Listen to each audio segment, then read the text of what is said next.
हीरापुर के सामडी क्षेत्र में हर साल दो अस्थायी लकड़ी के पुल टूट जाते हैं।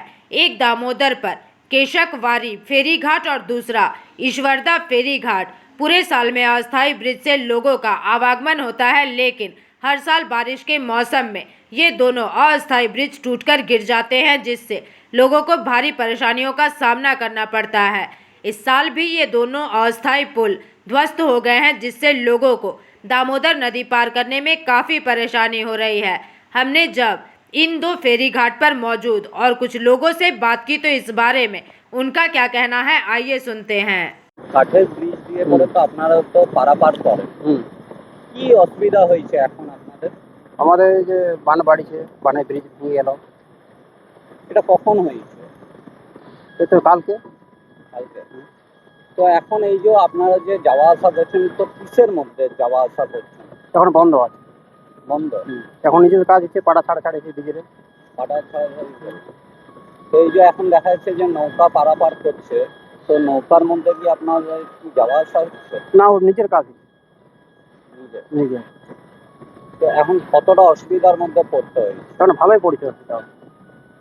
আপনি কোথা থেকে আসেন? আমি দামোদর থাকি। তো এই ধারে কি গেছিলেন? না, যেতে পারলাম না, আমি চাপাইল না। বলছি যে কি হলো হঠাৎ করে? হঠাৎ করে হলো কি, বাঁধ চলে এলো। এবারে বাঁধ চলে এলো, উপরে একটা ব্রিজ ছিল, সেই ব্রিজটা ভাঙলো, সেটা ভেঙে পরে এটাকে ভেঙে দিল। তো এই ব্রিজটা কোথা থেকে কোথায় যোগাযোগ করেন? বাঁকুড়া থেকে? বগুড়া থেকে বর্ধমান। বর্ধমান। তো এখন তো আসা যাওয়া বন্ধ? না, নৌকা চলবে তো। নৌকো চলবে, যে মানুষ যেতে হেঁটে যেত বা গাড়ি নিয়ে যেত সেটা তো বন্ধ হয়ে গেছে। না, হেঁটে যেত, যেত, সেটা তো এখন আপাতত এখন এইটা বন্ধ হলো, কিন্তু আবার নৌকা চালু হয়ে যাবে দু একদিন পর থেকে। তো এই ব্রিজটা কতটা মানে ভয়ের বিষয়, হঠাৎ করে যদি ভেঙে যায়, ধরুন কেউ লোকজন থাকলে কি হতো? না, সে তো আমরা আছি। এটা কখন হয়েছিল? এইটা হলো রাত 1টার পরে। এই যে রাত 1টার পর কি কি অসুবিধাটা হচ্ছে? আমাদের এই যে ব্রিজ ভেঙে গেছে। কোথা থেকে আসছেন আপনি? আমি গ্রাম থেকে। কোন গ্রাম? বাঁকুড়া গ্রাম। যাবেন কোথায়? যাবো বর্ধমান। তো কি অবস্থা দেখলেন ব্রিজের? খুব খুব খারাপ আছে। ব্রিজ ভেঙে গেছে, এই যাতায়াতে ভয় লাগে? হ্যাঁ, ভয় লাগে না। আপনি কি প্রায় যাতায়াত করেন? আমরা একটু ডেলি। এরকম হঠাৎ করে ভেঙে গেল, কি সময়? হ্যাঁ, কালে ওই জলটা বেড়ে গেছিল, তার কারণে। আর এই মানুষ থাকলে তো বিপদ হয়ে যেত। বিপদ তো হওয়ার কথাই ছিল, মানুষ ছিল না, রাত্রেবেলায় গিয়েছে।